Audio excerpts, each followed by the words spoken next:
দেশে টানা 4 মাস ধরে কমছে পণ্য রপ্তানি আয়। সবশেষ নভেম্বরে এসেছে $389 কোটি রপ্তানি আয়, যা আগের বছরের তুলনায় 5.5% মতো কম।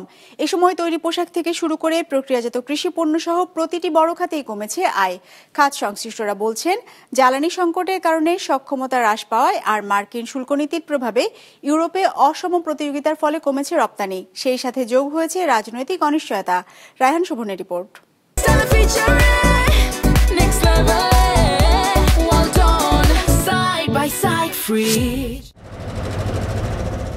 চলতি অর্থবছরের শুরু থেকেই দেশে ধারাবাহিকভাবে কমছে পণ্য রপ্তানি আয়। রপ্তানি উন্নয়ন ব্যুরোর হালনাগাদ তথ্য অনুযায়ী সদ্য শেষ হওয়া মাস নভেম্বরে দেশের রপ্তানি আয় এসেছে $389 কোটি। আগের বছর একই সময় যাচ্ছিল $412 কোটি। সেই হিসেবে বছরের ব্যবধানে আয় কমেছে $23 কোটি বা 5.54%। আমাদের রপ্তানি আদেশ কম এবং ম্যাক্সিমাম ফ্যাক্টরি কিন্তু 30 to 40% লেস ক্যাপাসিটিতে রান করছে। ইউরোপেও কিন্তু আমাদের সাথে একটা আনহেলদি কম্পিটিশন তৈরি হয়ে গেল। আমরা কিন্তু আলটিমেটলি ইউরোপ মার্কেটে আমাদের রপ্তানি আদেশ কমেছে, যার কারণে এই মুহূর্তে আমাদের এই এক্সপোর্ট ডিক্লাইন করেছে। ইপিবির তথ্য মতে এই সময় দেশের রপ্তানি আয়ের মূল চালিকা শক্তি তৈরি পোশাক থেকে রপ্তানি আয় এসেছে $314 কোটি। আগের বছর একই সময় যাচ্ছিল $330 কোটি। সে হিসেবে বছরের ব্যবধানে তৈরি পোশাকের রপ্তানি আয় কমেছে 5%। কন্টিনিউয়াস গত 3 মাস যাবত 4 মাস যাবত এই নেগেটিভ গ্রোথের দিকে আছে। সামনে আরো 2-3 মাস এরকম যাওয়ার সম্ভাবনা আছে। এরকম একটা পরিস্থিতিতে যেমন ইন্ডাস্ট্রি অনেকগুলি বন্ধ হচ্ছে, শ্রমিকের বেতন বকেয়া পড়ে যাচ্ছে, বেতন দিতে পারছে না, এবং পাশাপাশি শ্রমিক বেকার হচ্ছে।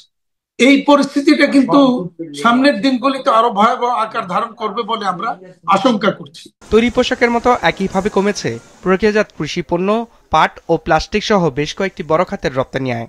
রপ্তানি উন্নয়ন ব্যুরোর হিসেবে নভেম্বরে বড় ভাটায় পড়েছে কৃষি পণ্যের রপ্তানি।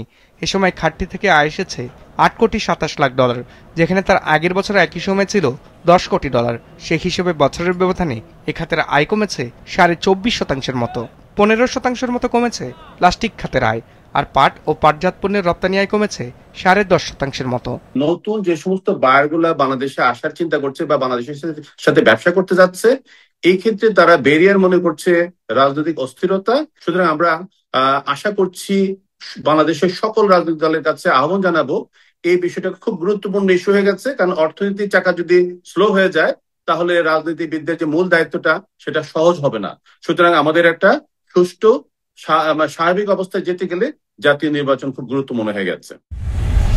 হিসেব বলছে ইপিবি যে 27টি পণ্য রপ্তানির হালনাগাদ তথ্য প্রকাশ করে, তার মধ্যে 19টি পণ্যের রপ্তানি আয় কমেছে নভেম্বরে। তবে 4 মাস টানা রপ্তানি আয় কমলেও অর্থবছরের প্রথম 5 মাসের সামগ্রিক হিসেবে এখনো প্রবৃদ্ধি রয়েছে ইতিবাচক ধারায়। এই সময় আয় প্রবৃদ্ধির হার 0.62%। রায়হান শোভন, বিজনেস রিপোর্ট, মাছরাঙা টেলিভিশন।